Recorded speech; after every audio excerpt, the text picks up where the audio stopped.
Galit, inggit, lungkot, nararamdaman nyo ba yan? Bibigyan ko kayo ng mga tips para alisin lahat ito. Meron tayong mga tips paano alisin lahat ito. Galit, inggit, lungkot, guilt, o minsan meron kang kasalanan, takot. Ano yung mga pwede mong gawin katulad ng musika, mga pets at kaibigan na makakagaan ng iyong pakiramdam. Pumunta muna tayo dun sa galit, paano alisin at paano makontrol. Kailangan alam mo na mainit ang ulo mo. Kaya pag ganitong mainit ang ulo mo, iwas ka na sa mga bagay na makakagalit sa iyo. Kung kailangan mong isabi na galit ka ngayong araw na ito sa iyong kaibigan, mas makakagaan ang iyong loob. Ito, importante ito. Breathing. Bilang ka muna, 1 to 10.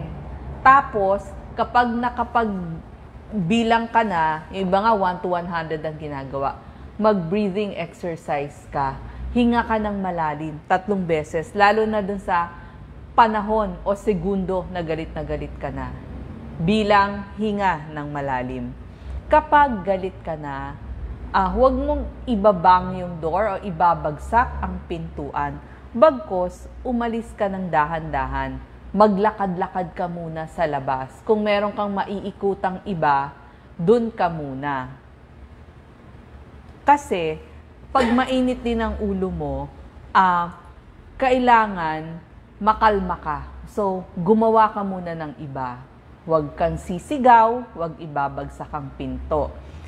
Ibaling mo, reframe your thinking. Ibaling mo ang pag-iisip mo. Kung pwedeng makinig ka ng musika, manood ng isang programa, yun ang pwede mong gawin. Huwag kang magpo-post sa social media kasi baka pagsisihan mo yung ginawa mo. Isip-isip muna. Kasi pag na-post mo na, mahirap nang bawiin. Yung may nasabi ka rin na masakit, pag nabitiwan mo na yung pananalita mo, hindi mo na mabawi at baka magsisi ka rin sa bandang huli. Huwag kang sigaw ng sigaw. Halimbawa, nasa traffic ka. So huwag kang busina ng busina. Huwag mong papagalitan o mumurahin yung ibang driver. Kasi lalo ka lang maiinis at lalo ka lang magagalit sa sitwasyon. Ngayon, kung alam mo na late ka na, hindi mo na rin magagawa yung dapat mong gawin. Yun kasi yung madalas magpainit ng ulo natin. Baka mas mabuti, huwag mo na lang ituloy kaysa makasakit ka pa ng damdamin ng ibang tao. Tapos yung kinakagalit mo, kalimutan mo na yan. Kasi pag paulit-ulit ka na yun ang iniisip mo, hindi ka na makakaalis dun sa sitwasyon. Next, dun naman tayo sa inggit o selos. Normal na mainggit at magselos sa ibang tao. Pero meron kang mga pagbabago na pwedeng gawin. So, tanggapin mo. Honest ka na naiinggit ka. Ang gagawin mo dito, magsikap ka. Kung ano yung nagustuhan mo na ikinakaselos mo dun sa iba. Isipin mo, meron ka ring talento. So, meron kang own strength. Yung sarili mong talento, gamitin mo sa mabuting paraan para magawa mo yung gusto mo. Kapag pumasok sa isip mo na inggit ka o selos ka, gumawa ka ng isang project, halimbawa, project sa bahay mo. So, yung focus mo, yung strength mo, ilagay mo sa isang bagay. So, in a way, mas naging productive yung pagkainggit mo or yung pagkaselos mo. So, nasa sayo. Ikaw ang mag-take charge sa sarili mo, paano mo gagawin o ibaling ang iyong inggit o ang iyong selos. Siguraduhin mo din na mabuti at perpekto ang pagkakagawa mo para happy ka din in the end. I-appreciate mo yung sarili mo na marami ka rin namang positibong katangian sa iyong sarili. Kung ano man yung insecurities mo, tanggalin mo. Mas mag-aral ka, baguhin mo. Mas masaya ka sa ganong paraan. At syempre, mas maging mapagbigay ka at mabait sa iba. So in that way, mas maraming magmamahal sa'yo, hindi ka na masiselo. So ibig sabihin, i-shift mo rin yung iyong pananaw sa kagandahan ng buhay. So i-shift mo lang yung focus mo sa kagandahan ng ibang tao at sa kagandahan ng buhay. Ngayon, pumunta naman tayo dun sa depression symptoms. Meron itong mga, halimbawa may mga pagbabago sa buhay mo. Hiwalayan, namatayan, nawala ng trabaho, may problema o sakit. Natural lang na malungkot tayo.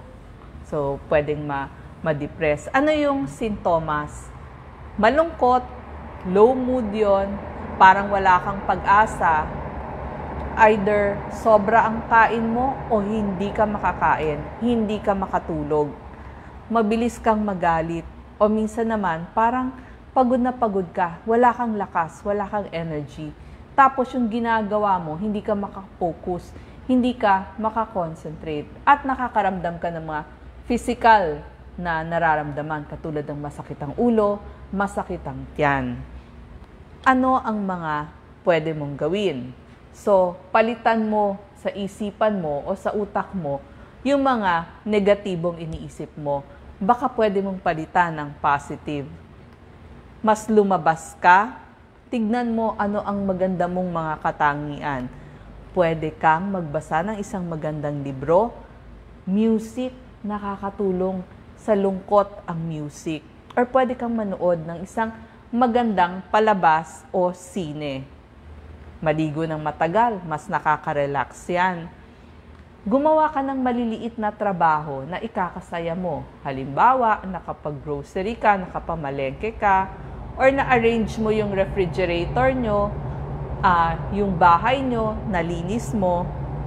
Ito din, napaka-importante nito. Yung pets kasi, pag nalulungkot ka, meron ka ng aalagaan. At ang maganda sa pets, nagbabalik ng pagmamahal sa isang tao. Hindi siya namimili. Kahit ano ka pa man, mamahalin ka niya. Tsaka lagi siyang naghihintay sa'yo. Alam niya kasi, nagbibigay ka ng pagmamahal. At siya naman in return, lagi rin naghihintay sa'yo. Tsaka maganda dun sa pets, hindi sila judgmental. Kahit ano ka pa, gusto ka nila. Tsaka hindi ka na mag-iisa kasi meron ka ng kasama sa bahay, lalo na kapag nag-iisa ka sa bahay. Ito, maganda din to. Mag-volunteer ka. Gumawa ka ng maganda sa iyong kapwa. Pwede sa komunidad mo, sa simbahan mo, kahit nga sa barangay mo. Marami kang pwedeng ituro. Makikonnect ka dun sa mga kaibigan mo at saka sa mga kamag-anak nyo. Kahit malalayo, ngayon, high-tech na tayo, may cellphone, may laptop, pwede mo silang mahanap kahit saang parte ng mundo sila. Yung mga dating gusto mong ginagawa, kung nung bata ka, gusto mo laging nasa park o nasa museum, pwede mong balik-balikan yan. Maganda pa rin naglalakad-lakad o mag-biking. Mas maganda kung may isa kang favorite friend na gagawin mo yon. Tamang pagkain pa rin, tapos deep breathing, kasi with this, hindi ka magkakasakit. Kailangan mo ng oxygen sa buong katawan mo. At kung hindi ka man makatulog, at least humiga ka at magpahinga ka mga 7 to 8 hours a day. Pumunta naman tayo sa namatayan, kaya ka nalulungkot. Halimbawa, nawala yung iyong anak o nawala yung iyong partner or nakipaghiwalayan ang partner mo sa iyo. So, nakakalungkot din yan. At saka minsan, nagkakaroon ng problema sa pera kapag hindi ka marunong magtrabaho at yung spouse mo na nawala ang siyang nagpo-provide ng pera sa iyo. So, nagkakaroon din dyan ng kalungkutan o grief, ika nga. So, kapag nangyari yon, makihingi ka ng tulong at makikonekta dun sa, sabi ko nga, sa pamilya at saka kamag-anak. Tapos, baguhin mo yung routine mo, ibahin mo sa bahay at sa labas man. Kailangan alam mo na malungkot ka at kailangan mong humingi ng tulong. pwedeng sa kamag-anak, sa kaibigan, pero kailangan mo rin ng professional help. Hindi po, kasi meron tayong paniniwala, nako, pang siraulo lang ang humihingi ng tulong sa mga counselor, sa mga psychologist, at saka sa mga psychiatrist. Hindi po, marami silang maitutulong sa inyo. Kung gusto nyo, counselor, guidance counselor, yung mga kakilala nyo, kamag-anak ninyo, sila, mas maganda silang magpayo. Pwede silang mag-guide sa inyo. Tsaka, suporta din naman yon. Meron din tayong mga tinatawag na mga psychologist. Kasi experience sila madadiagnose nila ano yung problema mo, ano yung sakit mo. At malalaman nila anong treatment o gamutan ang kailangan mo kasi na-diagnose nila kung pag-iisip ba, emosyonal o behavioral ang iyong problema. At kung kailangan niyang i-refer ka sa mga clinics at treatment facilities, yung pong psychologist nyo ang gagawa nun. Ang psychiatrist naman, medical doctor yan, siya yung nagre-reseta ng mga gamot. Ang psychiatrist, pwede mo ring malapitan doon sa mga gumagamit ng mga pinagbabawal na gamot o kaya ng alcohol, yung inom na ng inom ng alak. So, qualified sila para gamutin at magreseta sa iyo. So, kailangan natin ng professional help. Bakit? Sino ba yung kailangan ipagamot sa psychologist or psychiatrist? Ito yung mga taong may matagalang depresyon, iba-iba na yung mood, yung laging lungkot, yung mga nagpa-panic attack, napapadalas na panic attack, sobrang takot, sobrang kaba, o kaya naman yung laging galit. Sabi ko nga yung gumagamit ng drugs at saka ng alcohol, yung nagiging lasenggo na. O yung mga taong may obsessive-compulsive, yung paulit-ulit ang ginagawa, pero parang hindi na angkop, hindi na tama, hindi na naaayon.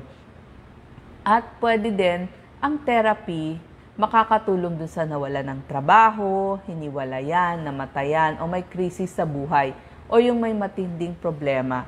So, humingi tayo ng tulong sa mga profesional, yun yung talagang inaral nila. Huwag ho kayong mahihiya, buhay nyo to.